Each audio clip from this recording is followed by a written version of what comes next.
Okay, so I want to move on to talk about habits. And as you know, the whole of this program is about creating habits, because that is literally what's going to set you up in the long run. So we're creating these new habits. We have to make sure that we follow through with them, to set them in, or at least 60 days to set in a new habit. And at the beginning, you kind of have to force yourself to do it, and then it becomes more enjoyable and it actually becomes a habit and you don't have to think about it. But part of it as well is dropping our old bad habits.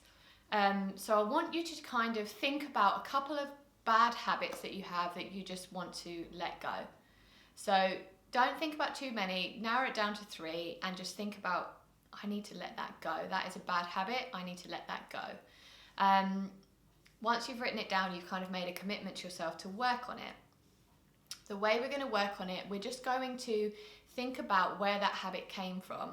Where did it start? What influenced it? How do we feel? What are our emotions around it? How does it make us feel when we do that habit? How do we feel before we do that habit, after that habit? I want you to just literally like brain dump everything around that habit. I will give you an example from my life, and this is me being 100% real with you guys. I have a bad habit of when my husband goes away that I will eat comfort food, because, and I know what it is, it's the fact that I'm being a bit lazy, that I have a lot more to do when my husband's not here. He usually cooks and I'm like, I'll just grab something. It's also that I use it as a way to like switch off. Obviously, my profession is to be healthy and fit, and eating like something bad is a way of me switching off from that, if that makes sense. So I'm fully aware that this is a bad habit. I know where it comes from, and it's a comfort thing. So what I've started to do is figure out what else can I draw comfort from. So actually I draw comfort from a good cup of tea. So I don't necessarily need to have a glass of wine and some chocolate. I can have a cup of tea and feel quite cozy and comfy with that.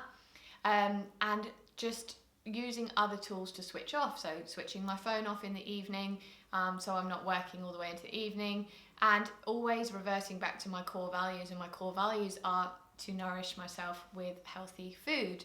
So those kind of tricks, I know where it comes from. I'm fully aware of it.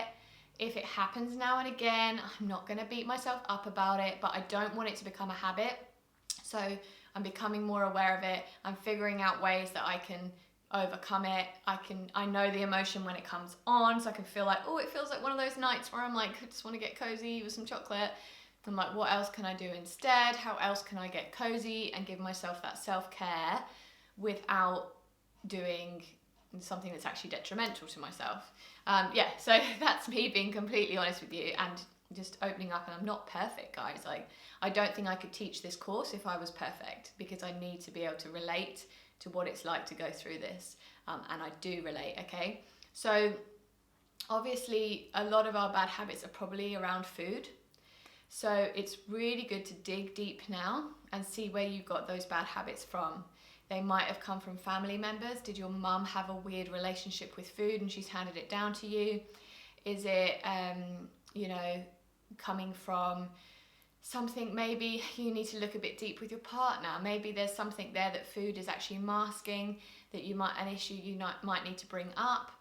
This is going to be really personal to you, and I'm just going to leave it like this. I want you to do the work on it.